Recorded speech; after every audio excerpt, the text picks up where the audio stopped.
Dr. Ashley Morrison pressed her face against the observation window of the Galactic Council's diplomatic vessel as Earth came into view. Unlike her colleagues, who maintained a safe distance from the transparent barrier, she found herself drawn to the swirling blue marble below. Something about this world seemed different from the usual herbivorous civilizations they encountered.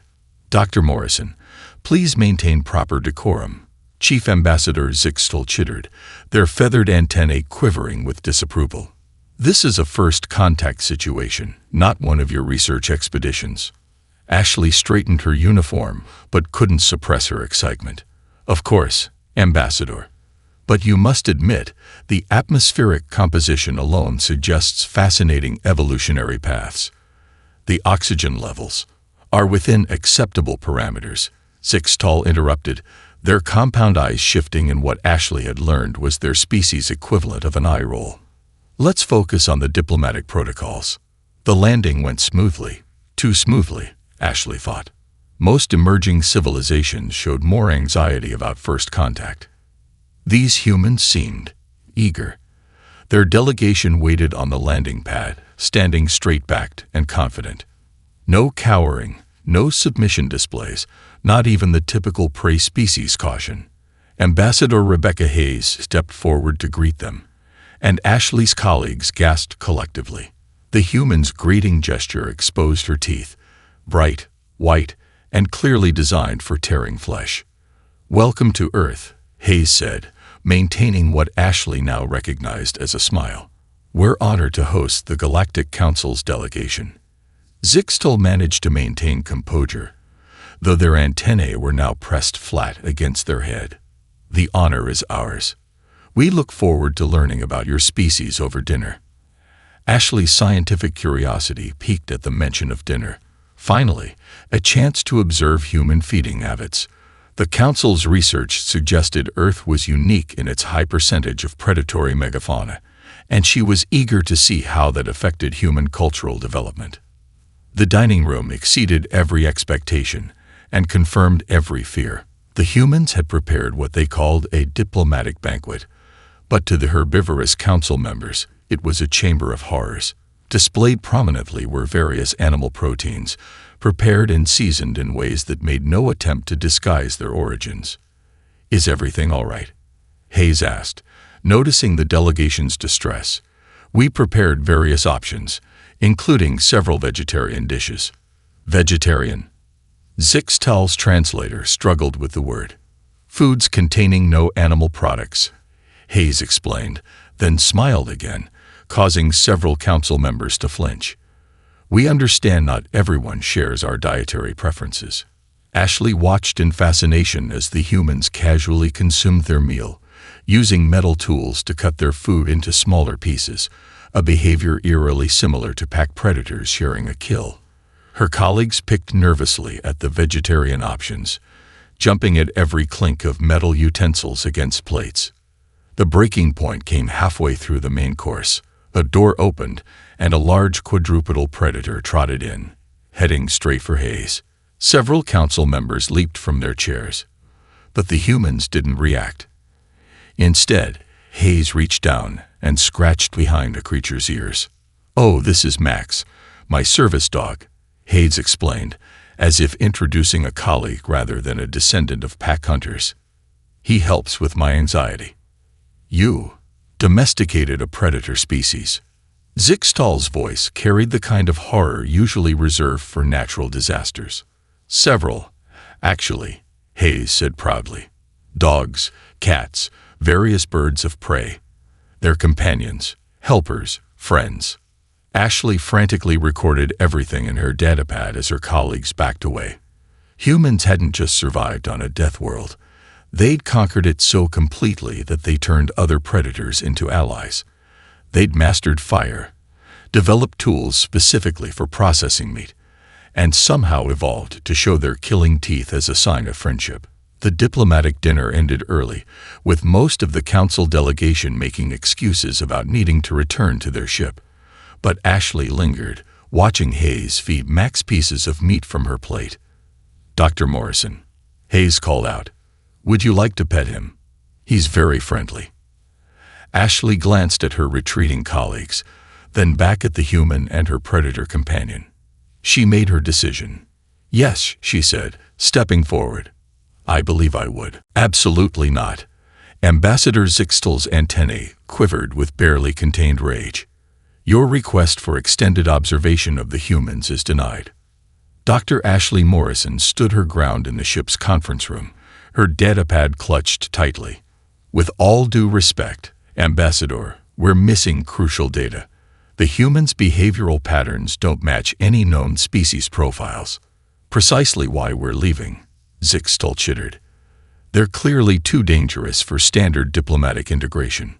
"Then I resign from the delegation." The room fell silent. Even the ship's environmental systems seemed to pause. "You can't be serious." Zixtal's compound eyes reflected Morrison's determined expression. "They're predators. They're fascinating," Morrison countered, bringing up her preliminary findings. "Did you know they engage in recreational pursuit of prey animals? Not for food, but for—" She checked her notes. "Sport." The horror on her colleagues' faces only strengthened her resolve. 2 days later, Morrison found herself in a place called Central Park, observing what humans called jogging. Her escort, Ambassador Hayes, seemed amused by her intense note-taking. "You're really interested in our exercise habits?" Hayes asked, sipping something called coffee, another uniquely human stimulant.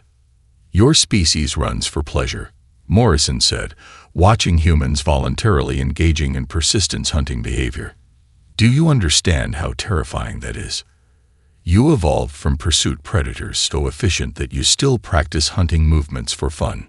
A group of children ran past, engaged in what Hayes called tag. Morrison's scientific detachment slipped as she recorded their behavior. "Even your young practice pursuit tactics in their play." "I never thought of tag that way," Hayes mused. "Want to see something really interesting? There's a marathon next week." The marathon footage caused a crisis when Morrison sent it to the council. Thousands of humans running far beyond the endurance limits of most species, for no reason other than personal achievement. The council's evolutionary specialists were particularly disturbed by the runner's high. Humans had evolved to experience pleasure from persistent pursuit. But it was Morrison's next discovery that truly shook the galactic community. She stood in a facility called a gym, watching humans voluntarily straining against weights. "You actively work to become stronger," she said, recording the bizarre behavior. "Most species avoid unnecessary energy expenditure." "Got to stay fit," her new subject, a personal trainer named Mike, said between lifts. "Humans are built for constant improvement." "But why?" Morrison asked. "Your species already dominates your world." Mike's answer haunted her report to the council. "Because we can always be better." The final straw came during Morrison's observation of human entertainment. She had expected their predatory nature to be downplayed in cultural works. Instead, she found endless stories of humans pursuing goals against impossible odds, refusing to give up long after any rational species would have accepted defeat. "Your persistence extends beyond physical pursuit," she told Hayes over another coffee meeting. "It's embedded in your psychology. You don't just chase prey until it collapses. You apply that same relentless pursuit to everything." Hayes considered this. "Is that unusual? When we want something, we work for it." "You don't understand." Morrison's fingers flew across her datapad. "Most species evolved to conserve energy, to accept limitations. Humans evolved to break them." Her final report to the council included footage of human children learning to walk. "They fall repeatedly," she narrated, "but they keep trying. This pattern continues throughout their lives. They fail, they get up, they try again. Their persistence is pathological." The council's response was swift and severe. Earth was to be quarantined immediately. But as Morrison watched the quarantine beacons being deployed, she couldn't shake a troubling thought. Humans were pursuit predators, and if their history proved anything, it was that barriers only made them more determined to overcome them. She looked down at her datapad. at the footage of children learning to walk, of runners pushing their limits, of humans constantly striving to exceed their own boundaries. "We're not containing them," she whispered to herself. "We're challenging them." Captain James Walker of the U.S. Nighthawk stood at his command station, watching the quarantine beacons pulse their warning signals across the Sol system's border. 6 months of this glorified cage had tested every nerve in his body. Another transport passing through Sector 7. Lieutenant Sarah Reynolds reported from Tactical. "Passenger liner. Looks like the usual Centaurian pleasure cruise route." Walker nodded, having memorized the patterns of ships that skirted Earth's quarantine zone. The Galactic Council thought they were containing humanity. Instead, they'd created the perfect blind spot. "Captain," Reynolds' voice sharpened. "Multiple ships dropping out of FTL. Configuration matches known pirate vessels. They're moving to intercept the transport." Walker's lips curved into what Dr. Morrison had called a predatory display in her reports. "Looks like someone's about to learn why you don't hunt near an apex predator's territory." The Nighthawk was humanity's answer to the quarantine. A stealth vessel that played by predatory rules, rather than the herbivorous species concepts of space combat. No bright lights, no warning shots, no flashy displays of power, just shadows and patience. "All hands, silent running," Walker commanded. "Engineering, give me void black status. Tactical, plot their hunting pattern." The bridge crew moved with practiced efficiency, their ship disappearing from both visual and electronic detection. The pirates, focused on their prey, never noticed the shadows sliding between the stars. "They've disabled the transport's engines," Reynolds reported. "Standard swarm tactics. 5 ships surrounding one. They're preparing to board."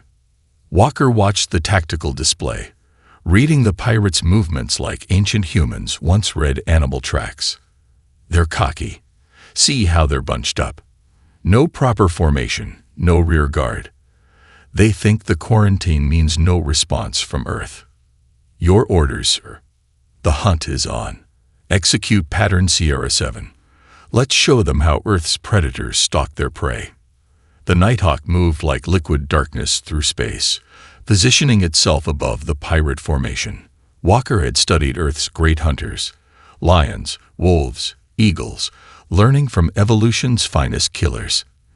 In space, up and down meant nothing, but psychology remained the same. Prey never looked up. "Forward battery ready," Reynolds whispered, caught up in the hunt. "We have solutions on their command and control ship." "Take it," Walker commanded. The Nighthawk's weapons were designed with human hunting principles in mind. No bright energy beams to warn other prey. Just hypervelocity rounds, invisible to the naked eye, striking with the precision of a snake's fangs. The pirate command ship died without ever knowing what hit it. "Pattern break protocol," Walker ordered as chaos erupted among the remaining pirates. "Show them what happens when you threaten our neighbors."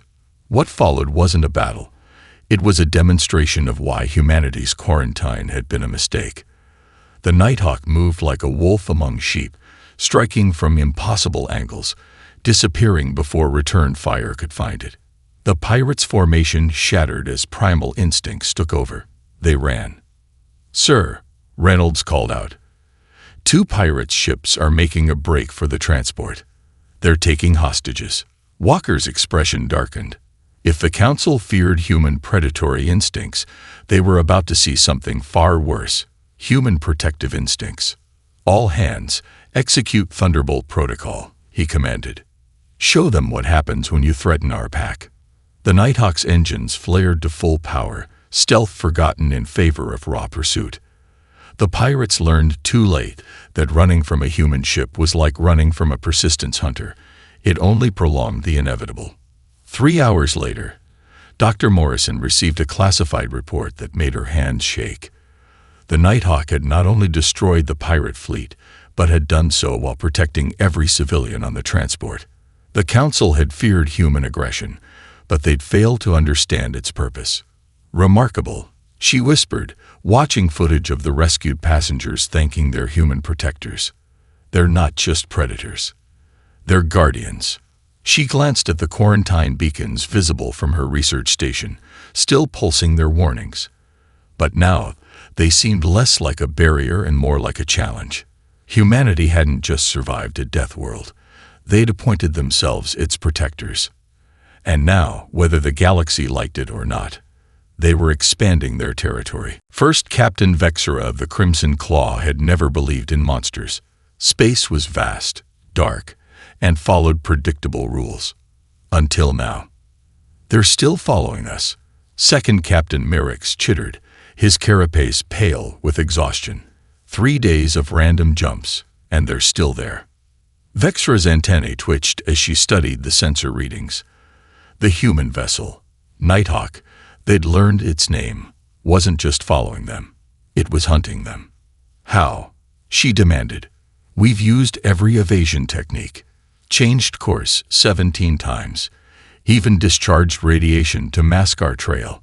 They're reading our decay patterns, the ship's physicist, Zariel, said from his station. Every jump leaves traces of radiation. We thought they were untraceable, but the humans. He trailed off, mandibles clicking nervously. The humans what? They're not just following our radiation signatures. They're predicting our course changes, like they can read our minds. Vexera remembered stories from her colony world, tales of ancient predators that could anticipate prey movements. Pattern recognition, she whispered. They evolved as pursuit predators. They don't just chase, they learn. A proximity alert wailed through the Crimson Claw's corridors. The Nighthawk had appeared, seemingly from nowhere, and launched a precision strike that crippled their port engine. Then it vanished again, leaving them limping through space. Restore power, Vexera ordered. Get us out of here. They're hurting us, Zariel realized, his scientific detachment crumbling. Each attack drives us in a specific direction. We're not escaping. We're being driven into a trap. The crew's fear was palpable now. They'd raided dozens of ships, fought countless battles. But this was different. This wasn't combat. This was being hunted. A transmission cut through their panic, carrying Captain Walker's voice. Running only makes this worse. Surrender now. Vexera slammed her claw on the communication panel. We are sovereign raiders. We do not surrender to prey species. Silence answered her. Then, chillingly, laughter. Prey species. Walker's voice held genuine amusement. Look up Earth's history. Look up what happened to every apex predator that challenged us. We didn't just survive them. We tamed them, wore their skins, hung their heads on our walls as trophies. The bridge crew stared at their sensors as the Nighthawk appeared again, this time executing a strike that disabled their weapons. The precision was terrifying. They weren't being destroyed, but systematically crippled. Fascinating. Dr. Morrison's voice cut into their channel. She must have been observing from a research vessel. You're displaying classic prey behavior now. Panic responses, erratic movement patterns, stress-induced communication. Everything humanity evolved to exploit. We're not prey. Vexera screamed into the comm. We're warriors. No, Morrison replied calmly. You're experiencing what every species on Earth learned eons ago. Humans don't just kill their prey. They study it, learn its patterns, predict its reactions. Right now, you're running exactly where they want you to run, thinking exactly what they expected you to think. The Crimson Claw shuddered as another precision strike took out their remaining engine. They were dead in space, their every attempt at escape predicted and countered. Submit, Walker's voice returned, or we'll keep hunting.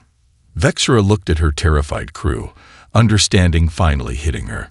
The quarantine hadn't been to protect the galaxy from human aggression. It had been to protect the galaxy from this, the horrible revelation that every space combat doctrine, every tactical protocol, meant nothing against creatures evolved to hunt on an evolutionary scale. We surrender, she whispered.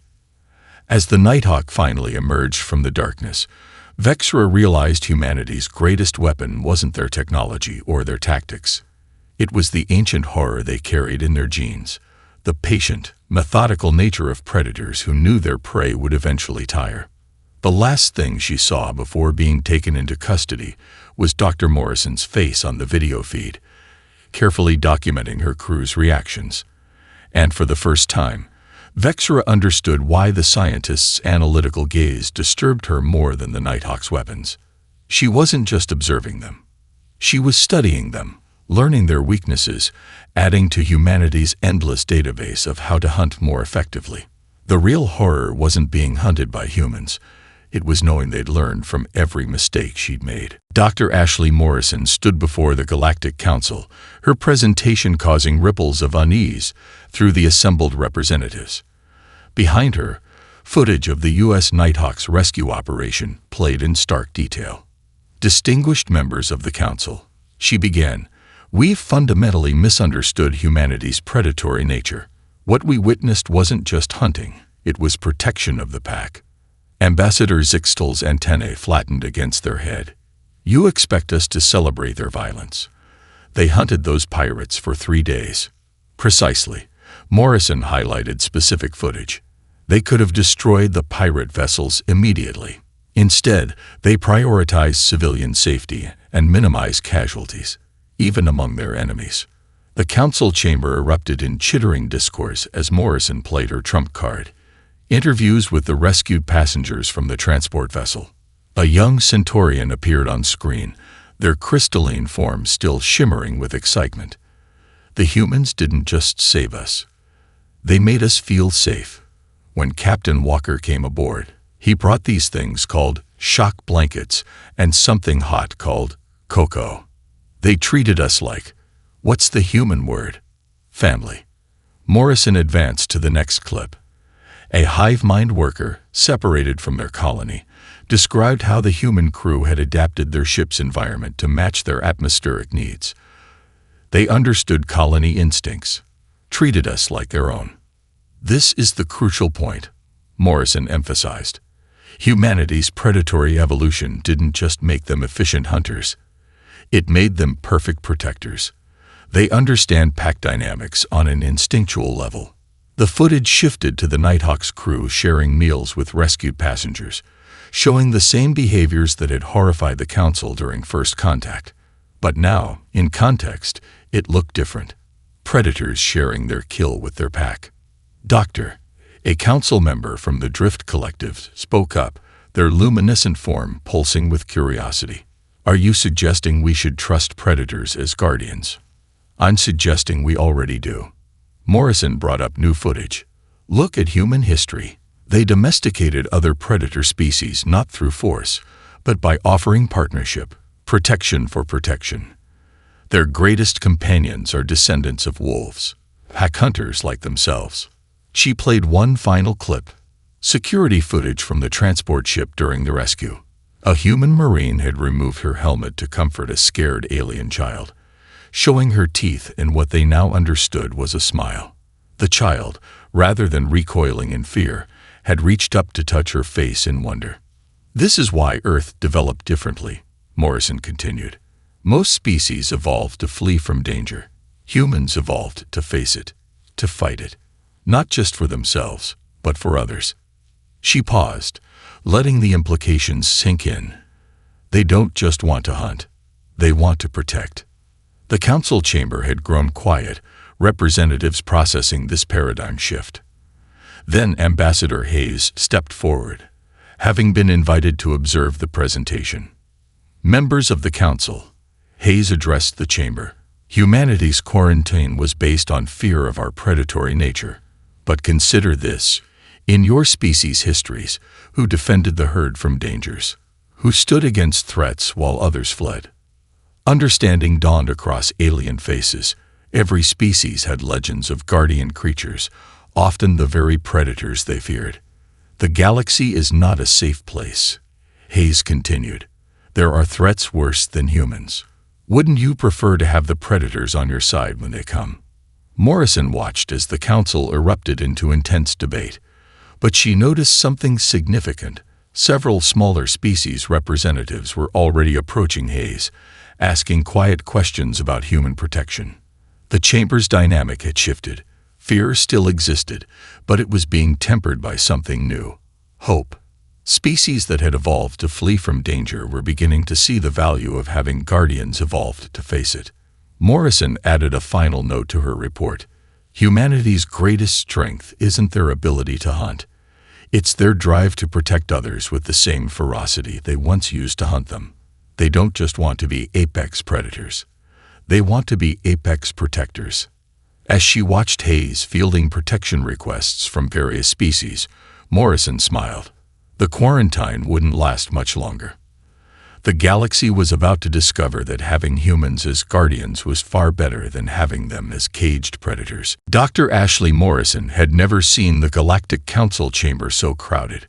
Representatives from 17 worlds crowded the emergency session, their usual decorum shattered by panic. On the main display, another colony world burned. The NVAC swarm has consumed 3 more systems, Ambassador Zixtal announced, their normally pristine feathers ruffled with distress. Our defense fleets. They paused, mandibles clicking. There were no survivors. Morrison studied the tactical displays, watching the NVAC's expansion pattern. Like a massive cloud of locusts, they stripped each world bare before moving to the next. Traditional military tactics proved useless against their sheer numbers. The Centaurian Defense Force engaged them in the Proxima sector. A crystalline admiral reported, their facets dulled with defeat. We deploy our entire battle fleet. They just absorbed the losses. Kept coming. Our crews broke formation and fled. Of course they did, Morrison muttered, earning sharp looks. You're all running on prey species instincts. Flight responses against overwhelming odds. And what would you suggest, Doctor? Zixtal demanded.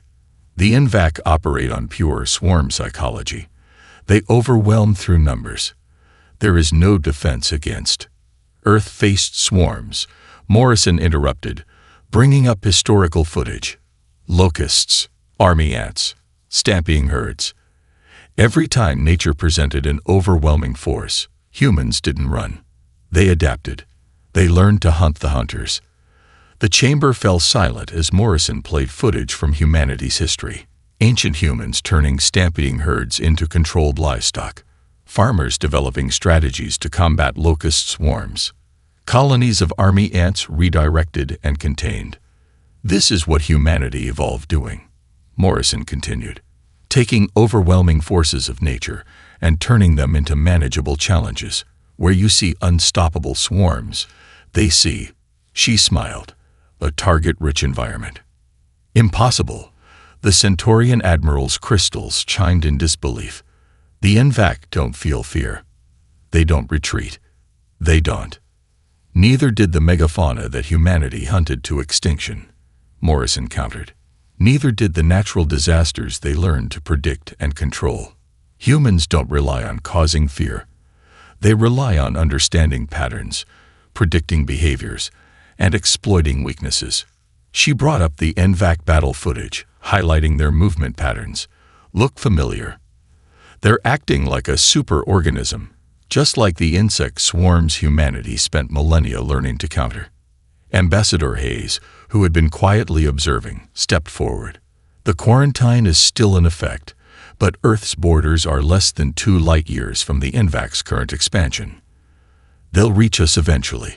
Why not let us face them on our terms? You want us to unleash predators against an unstoppable swarm. Zixtal's antennae quivered. No, Hayes smiled, showing those predators' teeth that had once terrified the Council. We want you to unleash guardians against a threat to our shared galaxy. Morrison watched the Council's reaction. Fear still rippled through them. But now it competed with something stronger: desperation. The NVAC had consumed 12 worlds. Traditional tactics had failed. They needed something the swarm had never encountered. They needed predators. The human ship Nighthawk, one representative spoke up. The one that hunted the pirates. Could it? Captain Walker's tactics would be a start. Morrison nodded. But humanity has so much more to offer. strategies developed over millions of years of evolution, refined through countless conflicts with overwhelming forces. She displayed one final image: Earth's historical predators. Lions hunting prey larger than themselves, wolves coordinating to bring down massive herds, eagles striking from above with precise, calculated attacks. This is humanity's gift to the galaxy, Morrison declared. Not just their strength, but their understanding of how to hunt things bigger than themselves, how to turn overwhelming odds into calculated victories.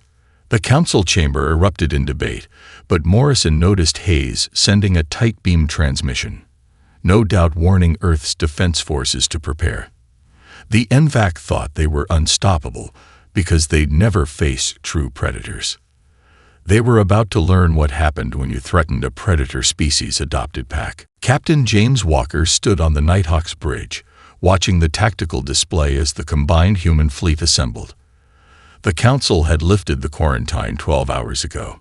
Humanity's response had been immediate. "All ships reporting ready, sir," Lieutenant Reynolds announced. "Operation Wolfpack is green across the board." Dr. Morrison, now serving as xenobiological advisor, studied the NVAC swarm's movement patterns on the main screen. They're behaving exactly like army ants on a massive scale. No concept of strategic withdrawal, no self-preservation instinct. Perfect, Walker smiled. That means they've never needed to develop counter-predator strategies. Component ships in position. Yes, sir. The Stalker, Shadowhunter, and Predator are in formation. The rest of the pack is moving into designated hunting grounds. Walker nodded, remembering Earth's wolf packs hunting prey many times their size. Begin Phase 1. Let's show them how Earth's predators handle swarms. The human fleet didn't engage the NVAC directly. Instead, they executed precisely calculated strikes at the swarm's edges, picking off isolated groups, forcing responses, studying reactions, like wolves testing a herd's defenses. Fascinating, Morrison observed. They're responding exactly like a superorganism. No tactical adaptation, just sending more numbers to replace losses. Time for Phase 2, Walker ordered. Execute Operation Stampede. The human fleet's actions shifted. Now they struck harder, driving portions of the swarm into prepared kill zones. The NVAC, operating on pure instinct, followed their attackers directly into overlapping fields of fire. "Sir," Reynolds reported, "the Centaurian Admiral is asking why we're not pressing our advantage. They think we should strike at their center mass." Walker shook his head. "Tell them to watch and learn. Humanity didn't become apex predators by being stronger than our prey. We did it by being smarter." The battle unfolded like a coordinated hunt. Human ships moved in patterns refined by millions of years of evolution, splitting the swarm, isolating segments, channeling them into killing fields. The NVAC's superior numbers meant nothing against predators who had evolved to take down herds. "Look at their response times," Morrison noted excitedly. "The isolated segments can't coordinate with the main swarm. They're losing their hive mind advantage. Just like separating prey from the herd," Walker smiled. "Initialize Phase 3. Show them what happens when you corner a predator." The human fleet's formation shifted again, this time demonstrating warfare that made the Council observers recoil. Ships deliberately allowed themselves to be surrounded, only to reveal it was a trap. Others played dead, waiting for the NVAC to approach before springing ambushes. "They're learning," Morrison warned. "The swarm is starting to show signs of adaptation." "Too late," Walker replied. "Execute Final Phase. Release the hunting packs." What followed wasn't just a battle. It was a demonstration of why Earth's predators had dominated their world. Human ships moved with coordinated precision, like packs of wolves bringing down prey many times their size. They struck at vulnerable points, retreated, struck again, wearing down the swarm's cohesion. The NVAC, faced with hunters instead of fleeing prey, began to fragment. Their swarm tactics, evolved to overwhelm running opponents, proved useless against predators who embraced being surrounded. "Sir," Reynolds called out. "The Centaurian fleet is asking permission to join our formation. They want to learn to hunt." Walker's smile widened. "Teach them. Show them how Earth's pack hunters coordinate their strikes."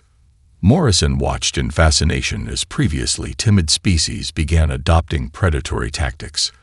The NVAC had awakened something in the galaxy's herbivorous civilizations, the understanding that sometimes survival meant learning to hunt. As the battle turned into a rout, Morrison sent one final update to the Council. The NVAC made a fundamental mistake. They assumed overwhelming numbers would guarantee victory. But they never faced a species that evolved to see swarms as opportunities rather than threats. Humanity didn't just survive Earth's megafauna, we hunted them to extinction.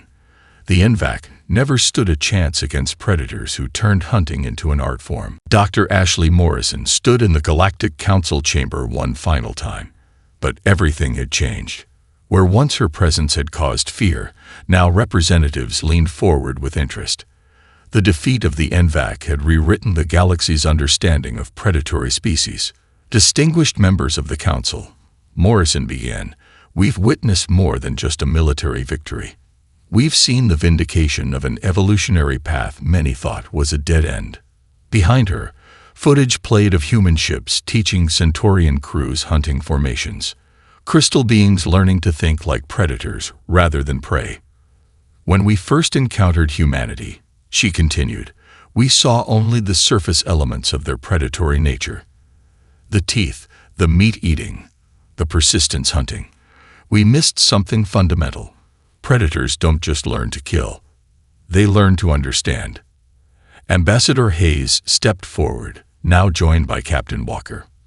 The Council chamber no longer flinched at their smiles. To hunt effectively, Morrison explained, you must understand your prey.